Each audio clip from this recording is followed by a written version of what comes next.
अस्सलामुअलैकुम। अहम breaking news से आपको आगाह करते चले कि मोहम्मद आमिर नई परिस्थिति करके आ गए हैं और रमीज राजा का कहना है कि मोहम्मद आमिर को हमने शामिल कर दिया है और मोहम्मद आमिर एशिया कप हमें जितवाएंगे। हाँ, तो ये तो लाजमी नज़र आ रहा है कि मोहम्मद आमिर फिर से खेलने आ गए हैं और ये मुकाबला जो है इंडिया के साथ बड़ा ही दिलचस्प और बड़ा ही मुकाबला है और ये मोहम्मद आमिर जितवा कर ही रहेंगे। ऐसे लगता है रमीज राजा का कहना था कि मोहम्मद आमिर के बगैर हमारी टीम अधूरी नज़र आती थी।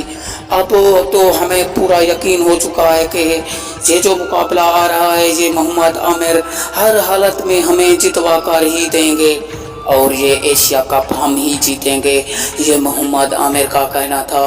और मोहम्मद आमिर प्रस्तुत करके आ गए और अब ये मुकाबला बड़ा भी खेलने के लिए